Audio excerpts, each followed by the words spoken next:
इस कहानी का मेन कैरेक्टर एक यंग लड़का है जिसका नाम रेन है। उसे अपनी हीरो टीम से निकाल दिया जाता है सिर्फ इसलिए क्योंकि उसके पास सिर्फ एनिमल्स को कंट्रोल करने की एबिलिटी थी। बीस्ट टेमर्स अलग अलग जानवरों के दिल से कॉन्ट्रैक्ट बनाकर उनकी पावर्स को कमांड करते हैं। वैसे तो बीस्ट टेमर्स डायरेक्ट कॉम्बैट के लिए ज्यादा सूटेड नहीं होते, लेकिन हीरो टीम का हिस्सा होने के नाते रेन हमेशा अपनी सपोर्टिंग रोल में बेस्ट देने की कोशिश करता था और अपने टीममेट्स के साथ ट्रस्ट बिल्ड करना चाहता था।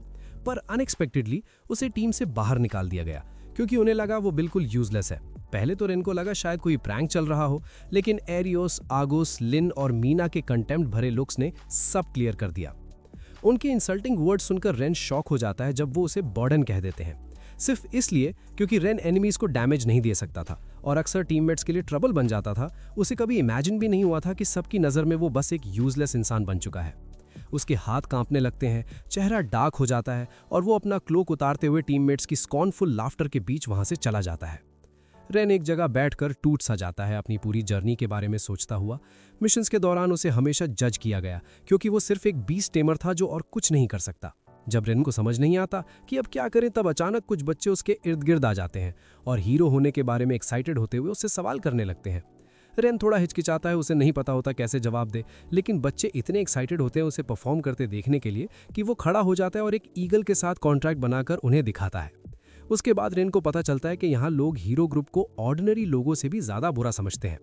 पर बच्चों को रेन ज्यादा पसंद आता है क्योंकि वो हमेशा उनके साथ खेलता था और वो सब फ्यूचर में एडवेंचरस बनना चाहते हैं और काफी पैसा कमाना चाहते हैं। एडवेंचरस का नाम सुनते ही रेन के दिमाग में एक थॉट फ्लैश करता है।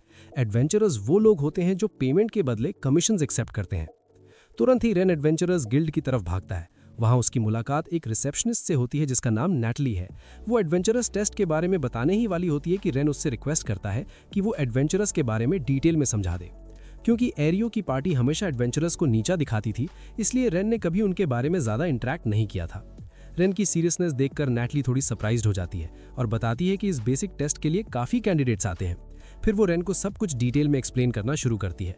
जब उसे लगता है कि रेन रेडी है तो वो एडवेंचरस टेस्ट डिस्कस करती है, लेकिन जैसे ही उसे पता चलता है कि रेन एक बीस्ट टेमर है, नैटली थोड़ी कंसर्न हो जाती है। उसे लगता है कि वो अकेला नहीं जा पाएगा।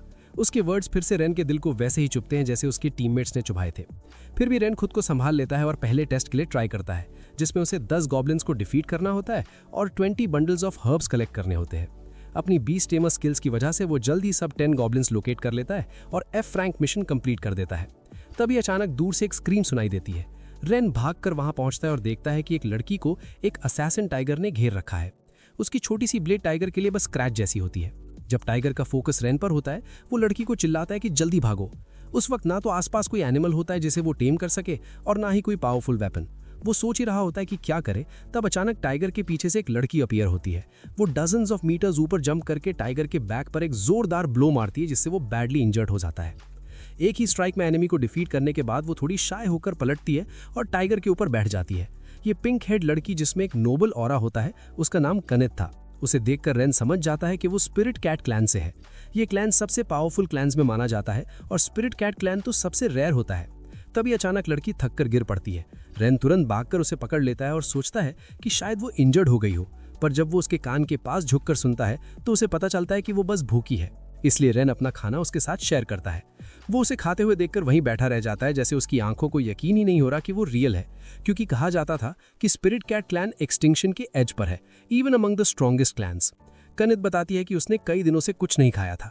पेट भर जाने के बाद वो अपना इंट्रोडक्शन देना शुरू करती है। रेन भी अपना नाम बताता है, लेकिन कनित उसे तुरंत करेक्ट कर देती है, बोलती है कि उसे सिर्फ नाम से बुलाओ, मिस विस मत कहना। रेन को क्यूरियोसिटी होती है कि वो इस फॉरेस्ट में क्या कर रही है। कनित बताती है कि माउंटेन्स की डीप और शांत लाइफ से बोर होकर वो एडवेंचर पर निकल पड़ी। इसी तरह भटकते भटकते उसकी मुलाकात रेन से हो जाती है, जैसे डेस्टिनी ने दोनों को मिलाया हो। और किसी और बात से पहले ही वो उससे बोल देती है कि पहले अपनी लाइफ के बारे में बताओ। रेन खुद भी समझ नहीं पा रहा था कि अपनी स्टोरी सुनाते वक्त उसे इतना कंफर्ट कैसे मिल रहा है, लेकिन फिर भी वो कानित को सब कुछ बता देता है। जैसे ही कानित को पता चलता है कि उसे हीरो ग्रुप से निकाल दिया गया था, वो रेन की तरफ से काफी गुस्सा हो जाती है।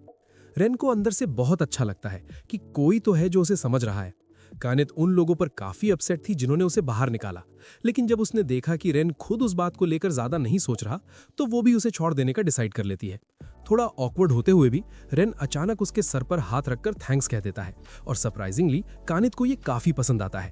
रेन को खुद भी नहीं पता चलता कि उसने रिफ्लेक्स में ऐसा कर दिया, पर जब देखता है कि कानित को कोई प्रॉब्लम नहीं है तो वो भी बात को वहीं छोड़ देता है। तभी कानित सडनली सीरियस हो जाती है और एक इंपॉर्टेंट बात क्लियर करती है। रेन बिल्कुल भी यूजलेस नहीं है, बल्कि वो काफी स्ट्रांग है और उसकी beast taming ability extra ordinary level की है। वो बोलती है कि शायद रेन ने अननोविंगली उसे कमांड कर लिया था, क्योंकि जैसे ही वो उसे मिली उसे एक अजीब सी इलेक्ट्रिसिटी जैसी सेंसेशन फील हुई थी। अगर रेन उसे कमांड कर सकता है तो हो सकता है वो पूरी स्पिरिट कैट क्लैन को भी कमांड कर सके, क्योंकि दुनिया में सिर्फ कुछ ही लोग होते हैं जो उन्हें कंट्रोल कर पाते हैं। पर यह सोचकर रेन रियलाइज करता है कि बात स्ट्रॉन्गेस्ट क्लैन को कमांड करने की नहीं है, बल्कि उसका मन तो बस कानित के और क्लोज होने का है। उसके बाद रेन अपनी उंगली काटकर थोड़ा सा ब्लड निकालता है ताकि कानित के साथ कॉन्ट्रैक्ट बनाया जा सके। कॉन्ट्रैक्ट तभी कंप्लीट होता है जब कानित खुद अपना नाम बोलकर अग्री करे, वरना प्रोसेस पूरा ही नहीं होता। अनएक्सपेक्टेडली कानित बिना हेजिटेशन अपना नाम बोल देती है, जैसे वो खुद भी रेन के साथ कॉन्ट्रैक्ट बनाना चाहती हो। इससे रेन काफी हैप्पी हो जाता है। जैसे ही कानित के हाथ पर रेड सर्कुलर पैटर्न अपीयर होता है, कॉन्ट्रैक्ट कंप्लीट हो जाता है। दोनों एक दूसरे से हाथ मिलाते हैं, जैसे वेलकम जेस्चर हो। कौन सोच सकता था कि जो रेन कुछ ही देर पहले अपनी टीम और गोल दोनों खो चुका था, वही अब स्ट्रॉन्गेस्ट क्लैंस में से एक को कमांड कर रहा है, और इतनी क्यूट वाली को भी। पर फायरिन सिटी वापस जाने से पहले उन्हें पहले एडवेंचरर मिशन कंप्लीट करना था। तभी कानित देखती है कि रेन एक रैबिट के साथ टेम्परेरी कॉन्ट्रैक्ट बना लेता है, और वो थोड़ी जेलस हो जाती है। पर फिर भी वो इन फ्लफी कॉटन रैबिट्स के साथ खेलने लगती है। जब रेन और रैबिट्स के साथ कॉन्ट्रैक्ट बनाकर हार्वेस्टिंग करवाता है तो कानित और भी जेलस हो जाती है, जैसे उसे लग रहा हो कि रेन थोड़ा ज्यादा ही बिजी हो रहा है। बस रेन ही इतना नाइव था कि उसे कुछ समझ ही नहीं आता। ये सब कानित को और इरिटेट बना देता है। बहुत ही शॉर्ट टाइम में रेन असाइंड मिशन कंप्लीट कर लेता है और टेस्ट पास हो जाता है। इसके बाद नैटली उसे F रैंक एडवेंचरर कार्ड दे देती है, साथ ही साथ उसका रिवॉर्ड भी 50 कॉपर कॉइंस। वो उसे एडवाइस करती है कि जैसे जैसे रैंक बढ़ेगी रिवॉर्ड भी ज्यादा मिलेगा, और क्योंकि रेन ने टेस्ट इतनी जल्दी कंप्लीट किया था, नैटली श्योर थी कि वो जल्दी ही प्रमोट हो जाएगा। पैसा लेने के बाद रेन कानित के पास जाता है और अनाउंस करता है कि अब से वो कमीशंस लेना स्टार्ट करेगा। कानित खुशी खुशी अग्री करती है और फुल सपोर्ट दिखाती है। तभी अचानक एक रूट टाइप का आदमी उनके पास आ जाता है। जैसे ही वो देखता है कि कानित स्पिरिट कैट क्लैन से है, उसकी इंटरेस्ट तुरंत बढ़ जाती है। कानित ठंडे टोन में रिप्लाई करती है, पर यह चीज उस आदमी को और एक्साइट कर देती है और उसे ड्रिंक के लिए इनवाइट करने लगता है। ऊपर से रेन को भी उसके सामने नीचा दिखा देता है, जिससे कानित की आईब्रोज तन जाती हैं, क्योंकि किसी ने उस हैंडसम लड़के के बारे में ऐसे बोल दिया था जिससे वो अभी अभी मिली थी। वो बिना रुके अपना कैट फर फुला लेती है, उसे डांटती है और सबके सामने डिक्लेयर कर देती है कि रेन ही उसका मास्टर है जो उसे कमांड करता है। आदमी शॉक हो जाता है, फिर जोर जोर से हंसने लगता है, क्योंकि स्पिरिट जैसी स्ट्रॉन्गेस्ट क्लैन को कोई कैसे कमांड कर सकता है। जब वो कानित को रेन की तारीफ करते हुए देख लेता है तो उसका मूड बिगड़ जाता है और रेन को चैलेंज कर देता है, कानित को बेट बनाकर। रेन जानता था कि अगर वो फाइट से बचा भी तो ये थक बाद में कानित के लिए ट्रबल खड़ा करेगा ही, इसलिए वो रिस्क ले लेता है, ऑल और नथिंग। और सरप्राइजिंगली फाइट स्टार्ट होने के कुछ ही सेकंड्स के अंदर रेन उस थक को इजीली हरा देता है, बिना ये समझे कि हुआ क्या। उधर वो आदमी अपनी बाह पकड़कर दर्द से चिल्लाने लगता है। शोर सुनकर नैटली बाहर भागकर आती है और देखती है कि ये वही आदमी है जिसने रीसेंट टाइम में गिल्ड को परेशान किया था। वो रेन से उस आदमी के बिहेवियर के लिए माफी मांगती है और बताती है कि गिल्ड उसका एडवेंचरस स्टेटस कैंसिल करने का सोच रही है। पर बात पूरी होने से पहले ही वो आदमी नैटली की स्कर्ट पकड़ लेता है और नैटली उसे एक सॉलिड लेसन सिखा देती है। सब निपटाने के बाद नैटली का एटीट्यूड फुल 180 डिग्री चेंज हो जाता है और रेन से पूछती है कि आखिर हुआ क्या। एडवेंचरर टेस्ट के बीच में ही स्ट्रॉन्गेस्ट क्लैन के साथ कॉन्ट्रैक्ट बना लिया। ये सुनकर नैटली दोनों से इंटेरोगेशन स्टाइल में सवाल करने लगती है, जिससे रेन और कानित दोनों घबरा जाते हैं और तुरंत सॉरी बोल देते हैं। जब नैटली को लगता है कि वो थोड़ा ज्यादा ही हो गई तो वो माफी मांगकर दोनों को गुड बाय बोल देती है और बाकी का काम संभालने चली जाती है। रेन सोचता रह जाता है कि उसके पास इतनी स्ट्रेंथ आई कहां से कि वो उस आदमी को हरा सका। तब कानित उसे एक्सप्लेन करती है, क्योंकि उसने स्पिरिट कैट जैसी स्ट्रॉन्गेस्ट क्लैन के साथ कॉन्ट्रैक्ट बनाया था, इसलिए उसे भी उनके लेवल के बराबर का पावर बूस्ट मिल गया था। रेन को ये सुनकर काफी सरप्राइज होता है, क्योंकि उसके होम टाउन में आज तक किसी ने स्ट्रॉन्गेस्ट क्लैन्स में से किसी के साथ कॉन्ट्रैक्ट नहीं बनाया था। ऊपर से कनाइट भी काफी हैप्पी थी कि रेन ने थोड़ी देर पहले उसके लिए स्टैंड लिया था, जिससे वो लड़का शर्मा कर बिल्कुल स्पीचलेस हो जाता है। उसके बाद दोनों असाइंड मिशन कंप्लीट करने निकल पड़ते हैं। कनाइट सोच रही थी कि एडवेंचरर्स को शायद बड़े बड़े स्वॉर्ड्स चलाने पड़ते होंगे या किडनैप्ड प्रिंसेसेस को रेस्क्यू करना होता होगा, लेकिन यहाँ तो सिर्फ हर्ब्स हार्वेस्ट करनी थी। रेन उसे एक्सप्लेन करता है कि क्योंकि वो अभी सिर्फ F रैंक एडवेंचरर है, जो सबसे लोएस्ट लेवल होता है, इसलिए उसे सिर्फ सिंपल कमीशंस मिलती हैं। ये सुनकर कनाइट भी अपना मूड अपलिफ्ट करती है और उसकी मदद करने लगती है। पर अनएक्सपेक्टेडली जो रैबिट्स रेन ने टेम्पररी कॉन्ट्रैक्ट से बुलाए थे, वो ऑलरेडी सारा काम फिनिश कर चुके होते हैं। कनाइट कंफ्यूज हो जाती है, उन पर चीटिंग का अक्यूज कर देती है और थोड़ा डिसअपॉइंटेड भी हो जाती है कि रेन की फेमिलियर होने के बावजूद वो उसके लिए कुछ कर ही नहीं पाई। तभी अचानक दूर से शोर सुनाई देता है और दोनों उस तरफ भागते हैं। वहां कुछ बड़े बड़े डरावने से लोग एक बुढ़े आदमी को घेर कर बुली कर रहे होते हैं। अपनी एडवेंचर एक्सपीरियंस के बेस पर कनाइट पहचान लेती है कि ये ब्लैक फैंग बैंडिट ग्रुप है, एक 100 से ज्यादा लोगों का गैंग जो अपनी क्रूवल्टी और इमोरल कामों के लिए फेमस था। वो लोग बहुत डेंजरस होते हैं, इसलिए कनाइट रेन से पूछती है कि क्या उन्हें जाकर हेल्प बुलानी चाहिए, पर रेन को लगता है कि अब टाइम ही नहीं है, कुछ ना कुछ अभी करना पड़ेगा। उसकी इस करेज को देखकर कनाइट को उस पर और भी प्राइड फील होता है। रेन उसे बोलता है कि वो ओल्ड मैन को प्रोटेक्ट करे जब तक वो बाकी सबको हैंडल करता है। बात खत्म होते ही दोनों हवा के झोंके की तरह आगे बढ़ते हैं और एक एक करके सबको गिरा देते हैं। लड़ते हुए कनाइट के दिमाग में रेन का ख्याल आता है। उसे थोड़ा एंग्शियस फील होता है। जब रेन ने उस जैसे स्ट्रॉन्गेस्ट क्लैन की स्पिरिट कैट के साथ कॉन्ट्रैक्ट बनाया तो पावर मिलने के बाद क्या वो अपने आप को ही डेंजर में डाल रहा है? फेमिलियर होने के नाते तो शायद उसे ही आगे खड़े होकर फाइट करनी चाहिए, पर रेन हमेशा खुद सामने खड़ा हो जाता है उसे प्रोटेक्ट करने के लिए। हर बार जब वो उसका फाइटिंग स्टैंस देखती है उसकी नजर हटी नहीं पाती और उसका दिल तेज तेज धड़कने लगता है। बैंडिट्स को निपटाने के बाद रेन देखता है कि कनाइट का चेहरा बिल्कुल टमाटर जैसा लाल हो चुका है, जिससे वो जल्दी जल्दी कोई और बात छेड़कर सिचुएशन कवर कर लेती है। ओल्ड मैन भी आगे आकर दोनों का थैंक्स करता है।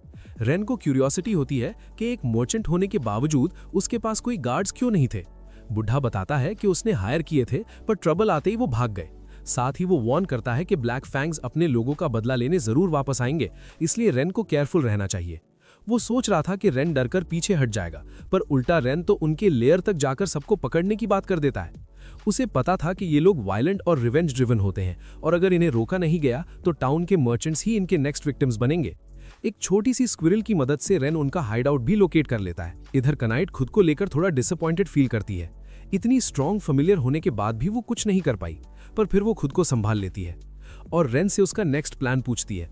रेन बताता है कि वो काउंट बी के साथ टेम्पररी कॉन्ट्रैक्ट बनाने वाला है, क्योंकि उसके पास पैरालाइजिंग वेनम होता है जो गार्ड्स को रोकने में हेल्प करेगा।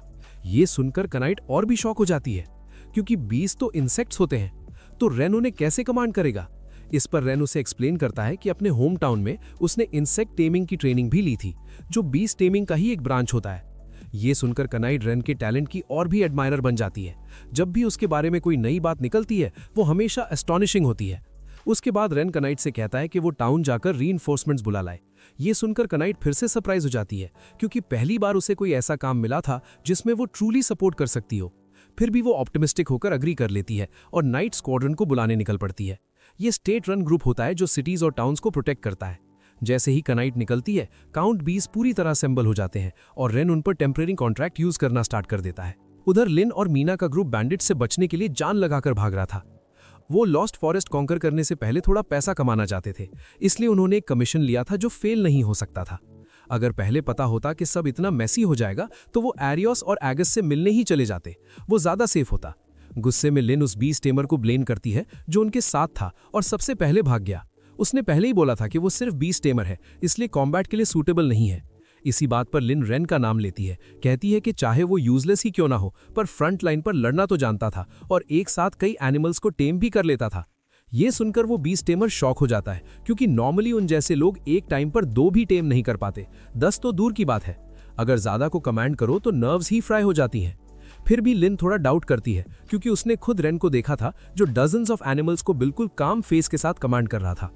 आखिर में लिन डिसाइड करती है कि इस फेल्ड मिशन का ब्लेम उस 20 टेमर पर ही डाल दिया जाए, ताकि हीरो टीम की रेपुटेशन सेफ रहे। वो उसे थ्रेटन करती है, जिससे वो डरकर भाग जाता है, भले ही उसे खुद भी पूरी तरह यकीन ना हो।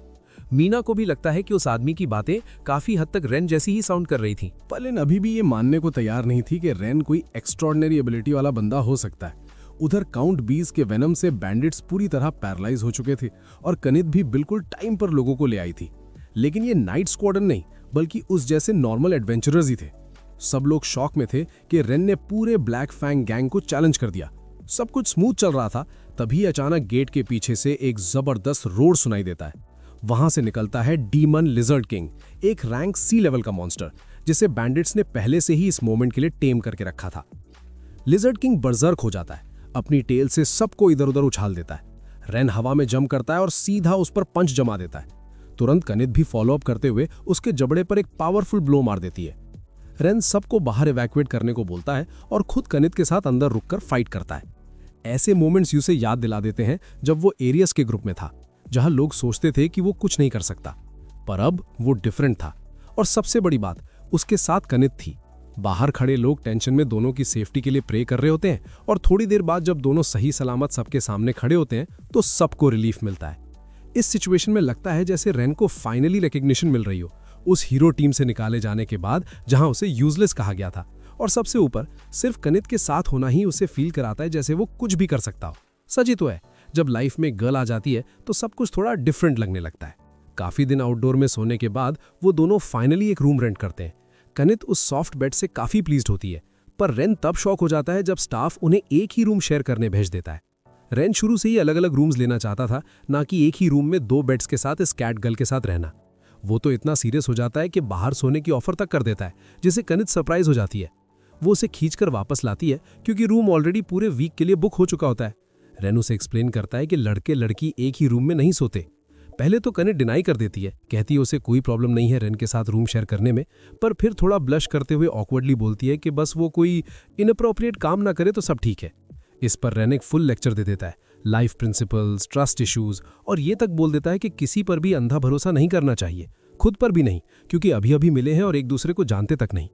ये सुनकर कनित बोलती है कि वो सब पर ट्रस्ट नहीं करती, पर रेन अलग है। उसने जब से उसे मिला है तब से उसे अपना टीममेट मान लिया है। उसकी बात सुनकर रेन थोड़ा शाय हो जाता है, हल्का सा स्माइल करता है और मान जाता है कि वो बाहर नहीं सोएगा। रात को जब रेन गहरी नींद में होता है तब पास ही एक बिल्ली सी लड़की उसे चुपचाप देख रही होती है। अपने दिल में वो सोचती है कि रेन शायद वाकई एक अच्छा इंसान है। पहले उससे मिलने वाले लोग अक्सर बुरे इंटेंशंस के साथ आते थे, कोई पैसा चाहता था, कोई फेम। क्योंकि कनित एक रेयर स्पिरिट कैट थी, लोग उसे पकड़ने की कोशिश करते रहते थे, पर रेन अलग था। वो सिर्फ उसकी एग्जिस्टेंस पर सरप्राइज हुआ था, उसके पीछे कोई अल्टीरियर मोटिव नहीं था। उसने उसे सिर्फ काइंडनेस की वजह से बचाया था, नॉर्मल तरीके से बात की, एक लड़की की तरह ट्रीट किया, और इसी बात ने कनित को काफी हैप्पी कर दिया। वो रेन का दिल का दर्द भी जानती थी, टीम से निकाले जाने का, और चाहे बाहर से वो मूव ऑन करता हुआ दिखे, पर उसे लगता था कि कहीं ना कहीं वो अभी भी उसके अंदर चुभता है। 1 हफ्ता बीत चुका था, दोनों ने काफी कमीशन सक्सेसफुली कंप्लीट कर लिए थे और रेन ई रैंक एडवेंचरर बन चुका था। आज नेटली ने उन्हें स्टेन ब्रिज के पास एक डेंजरस गेटकीपर के बारे में बताया। ये कोई थग था जो ब्रिज क्रॉस करने वालों से जबरदस्ती फाइट करता रहता था। अभी तक कोई मरा तो नहीं था, पर लोगों ने उस रास्ते का यूज करना काफी कम कर दिया था। इसलिए नेटली ने रेन को इस कमीशन के लिए टेम्प्ट किया। इसका कोई रैंक लिमिट नहीं था और ऊपर से रिवॉर्ड था 5 गोल्ड कॉइन्स। ये सुनते ही रेन बिना सोचे समझे एक्सेप्ट कर लेता है। उसके बाद दोनों स्टेन ब्रिज की तरफ निकल पड़ते हैं। ये सेंट्रल कॉन्टिनेंट के होराइजन सिटी से साउथ कॉन्टिनेंट जाने का एक लौता रास्ता था। कनित यहाँ के ब्यूटीफुल सीनरी से काफी फैसिनेटेड थी और क्यूरियस भी थी कि ये गेटकीपर आखिर किस टाइप का बंदा होगा। रेन खुद भी सोच रहा था, अगर डेथ्स नहीं हुई हैं तो नॉर्मली विक्टिम्स के स्टेटमेंट्स मिलने चाहिए थे, पर जिन लोगों को मारा गया वो सब चुप रहे। इसलिए गेटकीपर की रियल आइडेंटिटी अनक्लियर थी और रेन खुद को बार बार याद दिला रहा था कि केयरलेस नहीं बनना है। तभी कनित को स्काई में कुछ उड़ता हुआ दिखता है। ध्यान से देखते ही पता चलता है एक रेयर ड्रैगन क्लैन का मेंबर, और ऊपर से एक क्यूट सी ड्रैगन गर्ल। वो ड्रैगन क्लैन की थी, नाम था तानिया। जब उसे गेटकीपर कहा गया तो वो थोड़ी अनॉयड हो जाती है, एक प्रॉपर नोबल टाइप एटीट्यूड के साथ। तानिया कॉन्फिडेंट थी क्योंकि उसे बचपन से स्पेशल ट्रेनिंग दी गई थी। ड्रैगन क्लैन में 15 ईयर्स की एज में ही एडवेंचर्स पर भेज दिया जाता है ताकि वो ट्रू स्ट्रॉन्ग ड्रैगन्स बन सके। तानिया को स्ट्रॉन्ग ओपोनेंट्स चाहिए थे फाइट करने के लिए, और उसके सामने अब एक टॉप टियर एडवेंचरर और एक स्पिरिट क्लैन मेंबर खड़े थे जो उसे काफी इंटरेस्टिंग लगे। कनित को सेंस हो जाता है कि यहाँ शायद बिना लड़े बात नहीं बनने वाली है। लग रहा था जैसे अब उन्हें स्ट्रॉन्गेस्ट क्लैन के एक ड्रैगन से फाइट करनी पड़ेगी। कनित ने रेन को रीअश्योर किया कि वो फुल पावर के साथ लड़े, क्योंकि वो खुद भी एक टॉप टियर क्लैन से थी। दोनों ने एक दूसरे को देखा और साइलेंटली अग्री कर लिया, तानिया से फाइट होगी। शुरुआत होते ही तानिया ने फर्स्ट मूव लिया और सीधा चार्ज करके रेन को हवा में उड़ा दिया। फिर उसने कनित पर अपनी फायर ब्रेथ छोड़ दी। अनएक्सपेक्टेडली कनित टाइम पर डॉज नहीं कर पाई और उसकी प्यारी सी कैट टेल, जिसका उसे सबसे ज्यादा प्राइड था, जल जाती है। अब तो कनित सच में एंग्री हो चुकी थी। उसकी आंखों में एक अलग ही स्पार्क आ जाता है और वो तानिया को लेसन सिखाने के मूड में आ जाती है। दोनों सीधे एक दूसरे पर टूट पड़ती हैं और रेन साइड से देखकर शॉक हो जाता है। दोनों की स्ट्रेंथ ऑलमोस्ट इक्वल थी। रेन भी तुरंत आगे बढ़कर कनित को सपोर्ट करता है, लेकिन तानिया उस मूव को ब्लॉक कर लेती है और दोनों को पकड़कर घुमा देती है जैसे क्रिकेट बॉल्स हो। फिर वो अपना फिनिशिंग अटैक लॉन्च करती है मैक्सिमम फ्लेम्स के साथ। बिल्कुल लास्ट सेकंड पर रेन और कनित कोऑर्डिनेट करते हैं, लैंड करते हैं और उस मैसिव फायर से बच जाते हैं। ड्रैगन क्लैन से फाइट करने के बाद रेन को समझ आ जाता है कि ये लड़की स्ट्रॉन्गेस्ट क्लैन्स में से क्यों है। अब वो अपनी असली बीस्ट टेमर स्टाइल में आता है और कनित को बोलता है कि वो थोड़ी देर तानिया को बिजी रखे। ओबीडियंट कैट तुरंत काम पर लग जाती है, तानिया पर टाइगर स्टाइल पंचेस बरसाने लगती है। उधर रेन अपना फोकस फुल शार्प करता है और बैटल के दौरान किसी एनिमल की प्रेजेंस याद करता है। फिर वो एक ईगल के साथ टेम्पररी कॉन्ट्रैक्ट बनाता है और उसकी स्पीशीज को बुलाने लगता है। कुछ ही सेकंड्स में रेन कनित के पास वापस आता है, ईगल्स के एक पूरे स्वार्म के साथ। वो सब ऊपर से तानिया पर टूट पड़ते हैं और बीच बीच में पैक करने लगते हैं। डैमेज ज्यादा नहीं होता, पर अचानक तानिया हिल भी नहीं पाती, क्योंकि ये पीटर बर्ड स्पीशीज थी, ब्राइट कलर्स वाले, जो पॉइजन का साइन होते हैं। इतना वेनम मिलते ही इवन ड्रैगन क्लैन का मेंबर भी कुछ टाइम के लिए पैरालाइज हो सकता था। अनएक्सपेक्टेडली तानिया इतनी जल्दी डिफीट एक्सेप्ट कर लेती है, जिससे रेन और कनित दोनों सरप्राइज हो जाते हैं। कनित तो इतनी खुश हो जाती है कि सीधा रेन को जोर से हक कर लेती है। रेन थोड़ा ऑकवर्ड होते हुए तानिया के पास जाता है और कैजुअली बोलता है कि वो उनके साथ चलना चाहेगी क्या। तानिया स्नॉट करती है, सोचती है ये दोनों उसे बेचने का प्लान बना रहे होंगे, पर रेन के लिए बात सिंपल थी, उसे बस नॉर्मल तरीके से बात करनी थी। तानिया जिद्दी टोन में बोलती है कि उसे इंटरेस्ट नहीं है, पर रेन गुस्सा होने के बजाय उससे एक सॉफ्ट सा स्माइल देता है और वही मोमेंट तानिया के दिल को हिट कर देता है। वो थोड़ा ब्लश कर जाती है, तभी उसे साइड से एक ठंडी सी वाइब फील होती है। कनित घूर रही होती है। वो ड्रैगन को वार्न करती है कि रेन के पास ज्यादा चिपकने की जरूरत नहीं, वरना ट्रीटमेंट दोबारा मिलेगा। गिल्ड वापस आने पर नैटली शॉक हो जाती है कि गेट कीपर ऑलरेडी भाग चुका है। वो रेन को थैंक यू करती है और उस ब्राइट रेड गेस्ट को देखकर थोड़ा कंफ्यूज हो जाती है। हॉर्न्स और टेल देखकर नैटली गेस करने लगती है कि शायद ये ड्रैगन क्लैन से हो। तभी रेन तुरंत बोल देता है कि ये बस एक फ्रेंड है जो कमीशन के दौरान मिली। तानिया रॉयल स्टाइल इंटरव्यूज होने वाली होती है, पर दोनों उसे पकड़कर मुंह बंद करके साइड में घसीट लेते हैं। रास्ते में ही तानिया गायब हो जाती है, क्योंकि जब भी उसे कोई स्ट्रॉन्ग दिखता था वो सीधा 1-on-1 चैलेंज कर देती थी। बार बार अपनी आइडेंटिटी बताने की कोशिश करती और रेन और कनित को उस पर नजर रखनी पड़ती जब तक दोनों ऑलमोस्ट थक ना जाए। टोकने पर तानिया एम्बैरेस्ड फेस बना लेती है और रेन उससे बोलता है कि फिलहाल सिटी छोड़ दे, क्योंकि गेट कीपर वाली बात फैलनी नहीं चाहिए। बस प्रॉमिस करे कि दोबारा ऐसा नहीं करेगी तो वो उसे जाने देगा। तब कनित को समझ आता है कि पहले किसी ने तानिया की आइडेंटिटी क्यों नहीं स्प्रेड की। सिंपल रीजन, सब लोग एक लड़की से हारकर एम्बैरेस हो चुके थे। ड्रैगन क्लैन के रूल्स के हिसाब से तानिया को वापस ट्रेनिंग पर जाना चाहिए था, लेकिन वो डिसाइड करती है कि रेन के साथ रहकर ट्रेनिंग करेगी, ज्यादा फन भी होगा। और फिर सीधा उसके गले लग जाती है और बोल देती है कि उसे रेन पसंद है। साइड में कनित का फर लिटरली फूल जाता है गुस्से से। ऊपर से तानिया पूछ लेती है कि क्या रेन उसके साथ भी कॉन्ट्रैक्ट करेगा। रेन खुद शॉक हो जाता है। स्पिरिट कैट के बाद अब ड्रैगन क्लैन भी। कॉन्ट्रैक्ट कंप्लीट होते ही तानिया के हाथ पर भी रेड पैटर्न बन जाता है। अब उसे फील होता है कि कमांड होने का मतलब क्या होता है, जैसे वो हमेशा रेन से कनेक्टेड हो। और रेन को उसे लगता है जैसे उसकी पूरी लाइफ की लक यहीं खत्म हो गई हो। उधर एरियस का ग्रुप जंगल में एक हफ्ते से भटक रहा था, बिना किसी रिजल्ट के। तब एरियस को आइडिया आता है रेन को वापस बुलाया जाए, लॉस्ट फॉरेस्ट क्लियर करवाया जाए और फिर दोबारा डिस्कार्ड कर दिया जाए। इधर कनित और तानिया बेड के लिए लड़ रही होती हैं और रेन बीच में फ्लोर पर आराम से लेटा हुआ दुनिया से कट ऑफ होकर सो रहा होता है। आखिरकार तानिया ऑफिशियली टीम ज्वाइन कर लेती है। अगला कमीशन, स्लाइम्स एक्सटर्मिनेशन। स्लाइम्स ऐसे मॉन्स्टर्स थे जिन्हें लोग इग्नोर कर देते और वो फील्ड्स बर्बाद कर देते। कनित को स्लाइम्स बिल्कुल पसंद नहीं थे। जब भी पंच करती हाथ चिपचिपे हो जाते। ये सुनकर तानिया स्मग स्माइल के साथ बोलती है कि वो अपनी फायर बॉल से सब कुछ सेकंड्स में खत्म कर देगी। कनित उससे फुल एडमिरेशन से देखती है। फाइनली कोई बर्डन शेयर करने वाला मिला। उन दोनों की बॉन्डिंग देखकर रेन को थोड़ा रिलीव होता है, क्योंकि उसे सबसे ज्यादा डर इसी बात का था कि कहीं ये दोनों कभी गेट अलोंग ही ना करें। काफी देर तक ढूंढने के बाद भी उन्हें कोई स्लाइम नहीं मिला, तो रेन ने अपनी एक स्पेशल स्किल यूज करने का डिसीजन लिया, असिमिलेशन। उसने अपनी सोल का एक हिस्सा उस बर्ड के अंदर शिफ्ट कर दिया, ताकि अपनी कॉन्शियसनेस को फिक्स करके उसे फ्रीली कंट्रोल कर सके। ये बीस्ट टेमर की एक रेयर टेक्निक थी। कनात और तानिया दोनों का मुंह खुला का खुला रह गया। उन्होंने कभी इमेजिन भी नहीं किया था कि रेन ऐसा कुछ कर सकता है। उसके बाद रेन उड़कर स्लाइम के नेस्ट को लोकेट करने चला गया और दोनों लड़कियों से बोला कि तब तक उसके बॉडी को गार्ड करे। थोड़ी देर में वो वापस आया और उन्हें ब्रीडिंग स्पॉट तक ले गया। कनात चाह रही थी कि बस जल्दी से काम निपटा दिया जाए, लेकिन तानिया के दिमाग में अलग प्लान था। वो चाहती थी कि रेन थोड़ा मैजिक प्रैक्टिस करे। जब उससे पूछा गया, रेन ने कैजुअली बोला कि उसने सिर्फ बेसिक फायरबॉल्स और प्राइमरी हीलिंग ही सीखा है। ये सुनते ही तानिया एक्साइटेड हो जाती है और बोलती है कि फायरबॉल से ही सबको उड़ा दो। रेन थोड़ा हेजिटेंट होता है, कहता है उसकी पावर इतनी स्ट्रांग नहीं होगी कि इतने सारे ग्रीन ब्लॉब्स हैंडल कर पाए। फिर भी वो कॉन्सेंट्रेट करता है और एक फायरबॉल रिलीज करता है और नेक्स्ट सेकेंड बूम, सारे slimes completely wiped out. Rain खुद शॉक में आ जाता है। तानिया एक्सप्लेन करती है कि ये इसलिए हुआ क्योंकि उसने ड्रैगन क्लैन के साथ कॉन्ट्रैक्ट बनाया है और वो खुद ड्रैगन क्लैन से है। उनका मैजिक पावर स्ट्रॉन्गेस्ट क्लैंस में सेकंड हाईएस्ट माना जाता है, तो अब वो पावर रेन के अंदर भी फ्लो कर रही थी। ये सुनकर रेन का सर घूम जाता है, क्योंकि अब उसके अंदर दो स्ट्रॉन्गेस्ट क्लैंस की पावर्स थी। वो ऑलमोस्ट फेंट करने वाला हो जाता है। उसके बाद तानिया और कनात दोनों मिलकर रेन की मैजिक ट्रेनिंग शुरू करवा देते हैं, और यहाँ से torture mode on. Dragon teacher का स्टाइल बिल्कुल सॉफ्ट नहीं था। रेन इतना थक जाता है कि सांस लेने में स्ट्रगल करने लगता है, लेकिन इसी के साथ साथ उसने अपनी माना कंट्रोल काफी इंप्रूव कर लिया। गिल्ड से पेमेंट लेने के बाद रेन उन दोनों ब्यूटीज को फुल ऑन ट्रीट पे ले जाता है, पर इस बार शॉक होने की बारी रेन की थी, क्योंकि कनात और तानिया का एपेटाइट इतना क्रेजी था कि कोई बिलियनर भी उन्हें रोज फीड ना कर पाए। खाने के बाद तानिया क्यूरियोसिटी से पूछती है कि रेन ने टेमिंग कहाँ सीखी।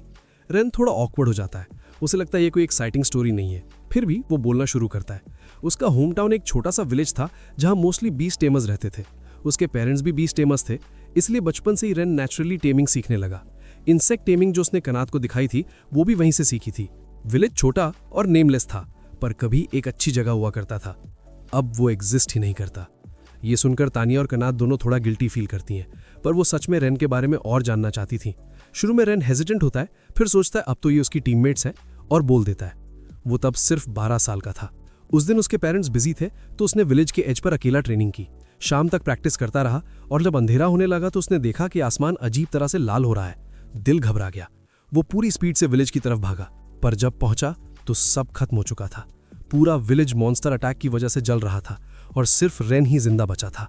बाद में एडवेंचरर्स आए और उसे रेस्क्यू किया। तब से वो उस इन में रहने लगा जो एक रेस्क्यूअर के एक्वेंटेंस का था। बस जिंदा रह रहा था, दिन काट रहा था। फिर आधा साल पहले उसकी मुलाकात एरियो की ग्रुप से हुई। उन्हें टीममेट्स चाहिए थे, और रेन ने बिना सोचे ज्वाइन कर लिया। उसे लगा अगर हीरो पार्टी में गया तो शायद किसी को बचा पाए और अपने होम टाउन वाली ट्रेजेडी रिपीट होने से रोक पाए, पर रियलिटी ने उसे सीधा स्लैप मार दिया। एरियो का ग्रुप उसे बस एक टूल की तरह यूज करता रहा। ये सब याद करके रेन फिर से उस डार्क पिग में गिर जाता है। तब कनात उसका हाथ पकड़ लेती है और जेंटली कंफर्ट करती है। वो बोलती है कि रेन एक ब्रेव हीरो है जो खुद डेंजर में घुस जाता है और हर बार बेस्ट ट्राई करता है। दोनों लड़कियां समझ चुकी थी कि रेन क्यों स्ट्रांग बनना चाहता है, क्योंकि वो किसी और को अपनी तरह सफर नहीं करते देखना चाहता। इसलिए वो उसे अश्योर करती हैं कि वो पैथेटिक बिल्कुल नहीं है। इवन तानिया, जो थोड़ी देर पहले उससे डांट नहीं थी, अब कह देती है कि वो उसे अपना मास्टर मानकर प्राउड फील करती है। अगला दिन, नया कमीशन, ऑक्स को सब्जुगेट करना। ई रैंक मिशन, गॉब्लिन्स जैसा ही, बस थोड़े स्मार्टर, क्योंकि वेपन्स यूज करना जानते थे। रेन बार बार वार्न करता है कि अंडर एस्टिमेट मत करना, लेकिन नोबल तानिया फुल कॉन्फिडेंस में होती है। कहती है ऑक्स उसका कुछ नहीं बिगाड़ सकते। और तभी बैटल के बीच में ही एक ऑक ऑलमोस्ट उसे 2 बार पकड़ लेता है। लकीली रेन और तानिया टाइम पर आ जाते हैं और उसे बचा लेते हैं, लेकिन रेन को थोड़ी इंजरी लग जाती है। हीलिंग जानता था तो सीरियस नहीं हुआ, पर तानिया का फेस पूरा गिल्ट और वरी से भर जाता है। खुद को ब्लेम करती है। लूट कलेक्ट करके गिल्ड वापस जाते हैं, पर बाहर निकलते ही रेन देखता है कि कना थोड़ी डाउन लग रही है। पूछने पर पता चलता है तानिया अकेली चली गई है। वो ब्रिज पर खड़ी होती है जब एक छोटी सी लड़की उससे पूछती है कि आज क्या एक्सटर्मिनेट किया। फिर वरी टोन में बोलती है कि कहीं चोट तो नहीं लगी, और अगर लगी हो तो बताना चाहिए। ये सुनकर तानिया का मूड थोड़ा लाइट होता है, और उसे याद आता है कि रेन भी फाइट के बाद उसके बारे में कंसर्न दिखा रहा था, पर उसने इग्नोर किया अपने क्लैन प्राइड में। इसी गिल्ट के साथ वो खड़ी होती है, तभी रेन सामने आ जाता है। वो पूरा फ्रस्टर हो जाती है और फिर झुककर माफी मांग लेती है। आंखों में आंसू भरने ही वाले होते हैं, तब रेन उसके सर पर हाथ रखकर स्माइल करता है और बोलता है कि कनात भी उसके लिए वरी कर रही थी। इन वापस जाकर तानिया रियलाइज करती है रेन गुस्सा नहीं था, बल्कि बस ये डर रहा था कि कहीं उसे कुछ हो ना गया हो। ऊपर से उसने अपना बेड भी उसे दे दिया। उस मोमेंट पर तानिया के दिमाग से रेन का चेहरा जा ही नहीं रहा था, और वो खुद से ही डिसाइड करती है अब थोड़ा संभलना पड़ेगा। अगले दिन वो फिर से एक मिशन पर निकलते हैं। तानिया बोलती है कि अब उन्हें अपना इक्विपमेंट अपग्रेड कर लेना चाहिए। आखिर वो दोनों स्ट्रॉन्गेस्ट क्लैन से जो हैं, उनके लिए कोई इशू नहीं। पर यही रेन थोड़ा डिफरेंट केस था। वो एक नॉर्मल ह्यूमन था, इसलिए उसके लिए चीजें उतनी सिंपल नहीं थी। सब मजाक मस्ती कर ही रहे थे कि अचानक रेन फ्रीज हो जाता है, क्योंकि बिल्कुल सामने एरियो का ग्रुप खड़ा होता है। वो कैजुअली चल रहे होते हैं और उनसे टकरा जाते हैं। सिर्फ उनके चेहरे देखते ही रेन का मूड ऑफ हो जाता है, तो वो कनित और तानिया को लेकर क्वाइटली दूसरी तरफ मुड़ने लगता है। पर एरियो इतना थिक स्किन्ड होता है कि वो उसे बुला लेता है और फेक फ्रेंडली टोन में पूछता है कि इतना ठंडा क्यों बन रहा है। फिर पास का रोना शुरू करता है। बोलता है कि उन्हें काफी रिग्रेट हुआ, पुरानी टीममेट वाली बातें याद दिलाता है। अपने मास्टर को ऐसे बुली होते देख कनित और तानिया आगे बढ़ जाती हैं, फुल कूल ऑरा के साथ, जैसे शील्ड बनकर खड़ी हो गई हों। पूरा ग्रुप शॉक हो जाता है जब उन्हें पता चलता है कि रेन के साथ स्ट्रॉन्गेस्ट क्लैंस की 2 मेंबर्स हैं, और सबसे ज्यादा हैरान ये देखकर कि रेन उन्हें कमांड भी कर रहा है। उसके बाद वो फिर से रेन को इनवाइट करते हैं लॉस्ट फॉरेस्ट कॉन्कर करने के लिए। बोलते हैं कि रेन सब एनिमल्स कंट्रोल करता है, तो जंगल एक्सप्लोर करना हो या लगेज उठवाना सब पाम टर्न की तरह इजी हो जाएगा। ये सुनते ही रेन का गुस्सा और भड़क जाता है। जिस टीम ने उसे निकाल दिया था, आज वही उसे अपना बर्डन उठाने को कह रही थी, और उनकी टोन इतनी अपॉर्चुनिस्टिक थी कि रेन का मन करता है उन्हें 2-3 पंच मार दे। इसलिए वो बिना हेजिटेट किए सीधा रिफ्यूज कर देता है और दोनों लड़कियों को लेकर चल पड़ता है। तब मीना उससे पीछे से बुला लेती है। वो सेव द वर्ल्ड वाली इमोशनल स्टोरी सुनाती है। बोलती है कि जंगल के अंदर डीमन लॉर्ड को हराने के लिए एक स्पेशल शील्ड छुपी है।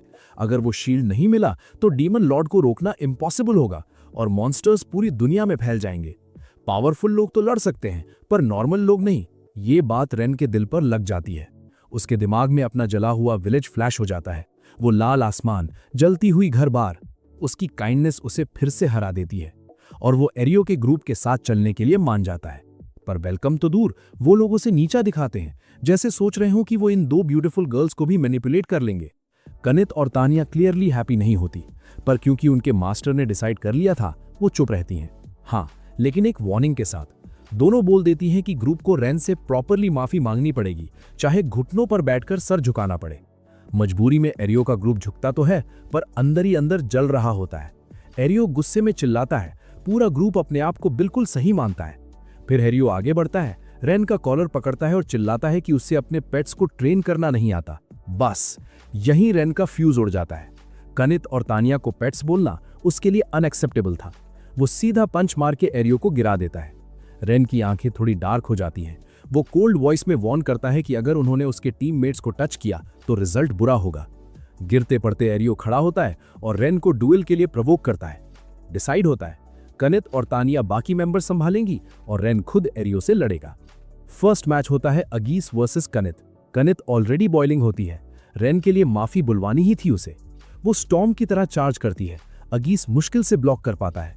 अगीस अपनी फायर ब्लेड टेक्निक लॉन्च करता है। लगता है कनित के लिए हैवी पड़ेगा, पर नेक्स्ट सेकंड कनित एक किक मारती है।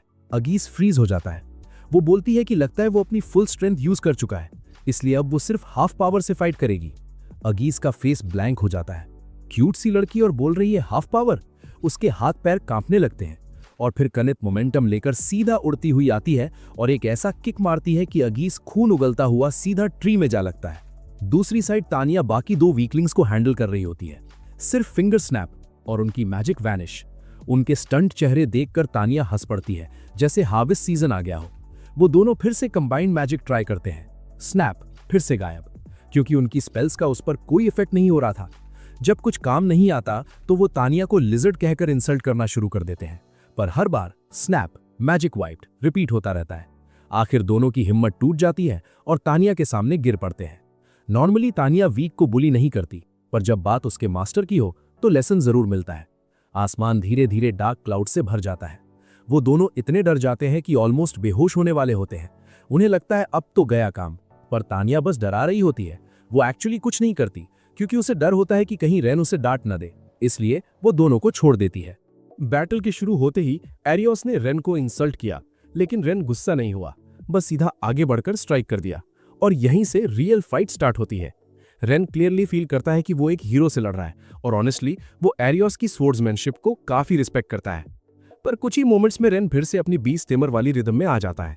इस बार उसके हर अटैक के पीछे कनात के साथ बनाया गया कॉन्ट्रैक्ट और ओपोनेंट को रीड करने की ट्रेनिंग का फुल इफेक्ट होता है। एक्चुअली काफी टाइम से रेन एरियोस की फाइटिंग स्टाइल ऑब्जर्व कर रहा था। तलवार घुमाने के स्टेप्स, फेंट करते वक्त बॉडी का एंगल, मूवमेंट पैटर्न, सब कुछ। और अब वो काफी हद तक उसके मूव्स ग्रैस्प कर चुका था। इसलिए रेन के हर स्ट्राइक में 2 स्ट्रॉन्गेस्ट क्लैंस की कंडेंस्ड पावर होती है। अगर वो सीरियसली फुल फोर्स से फाइट करता तो एरियोस का एंड वहीं हो जाता। इसीलिए वो उसे एडवाइस करता है कि सरेंडर कर दे, पर एरियोस जिद्दी था, उसने मना कर दिया। तो रेन काउंट बी वाली टेक्निक यूज करता है और उसे पैरालाइज कर देता है, जिससे एरियोस को हार मानना पड़ती है। और हाँ, रेन को अभी तक अपनी टीममेट्स को इंसल्ट करने का गुस्सा था। हारने के बाद एरियोस कावर्डली मोड में चला जाता है, पुरानी दोस्ती का ड्रामा स्टार्ट करता है। पर रेन अब इतना नाइव नहीं रहा। रेन अपनी फिस्ट उठाता है और एरियोस को एक पंच दे देता है, लेकिन हाँ, पावर कम रखता है। अगर उसने फुल कॉन्सेंट्रेट किया होता तो एरियोस वहीं मर जाता। तभी कनात और तानिया भी वहां आ जाती हैं और सीधा रेन के पास भाग कर आ जाती हैं। उसके बाद तीनों मिलकर लॉस्ट फॉरेस्ट के अंदर एंटर करते हैं एक्सप्लोरेशन के लिए। पर यह जगह सच में काफी डैम्प और ग्लूमी होती है। तानिया तो मजाक मजाक में बोल देती है कि पूरा फॉरेस्ट ही जला देना चाहिए, पर रेन उसे रोक लेता है क्योंकि यहाँ बहुत से एनिमल्स रहते हैं। रेन बार बार सोचता है कि अगर यहाँ सच में कोई रियल शील्ड छुपी है तो उसे सिर्फ हीरोज ही यूज कर पाएंगे। वो एरियोस के ग्रुप का बनाया हुआ मैप देखता है और रियलाइज करता है कि ये अब काम का नहीं रहा, क्योंकि जंगल बहुत तेजी से ग्रो और चेंज हो चुका है। तानिया ने पहले जैसे उन लोगों को डरा दिया था, ये याद करके रेन थोड़ा रिलैक्स्ड फील करता है। एरियोस रिलक्टेंटली उन्हें इन्फॉर्मेशन देता है कि लॉस्ट फॉरेस्ट के सबसे डीप पार्ट में एक मॉन्स्टर है जिसके पास शील्ड ऑफ ट्रूथ है। वही वेपन डीमन लॉर्ड को हराने के लिए इंडिस्पेंसिबल है। पर इन्फो देते वक्त भी वो बंदा एटीट्यूड दिखा रहा होता है, बिल्कुल रिपेंट नहीं करता, जिस पर कनात उसे डांट देती है और रेन का बस हल्का सा हेड पैट दोनों लड़कियों का गुस्सा तुरंत ठंडा कर देता है। कनित और तानिया को लगता है कि वो रेन की मदद के लायक नहीं है। तानिया तो यहाँ तक सोच लेती है कि जरूरत पड़ी तो वो खुद डीमन लॉर्ड से लड़ेगी। उनका कंसर्न देखकर रेन उन दोनों के सर पर हाथ रखता है और रीअश्योर करता है कि सब ठीक हो जाएगा। नेक्स्ट रेन एक बर्ड को बुलाता है और पहले जैसे असिमुलेशन यूज करने का प्लान बनाता है ताकि फॉरेस्ट स्काउट कर सके।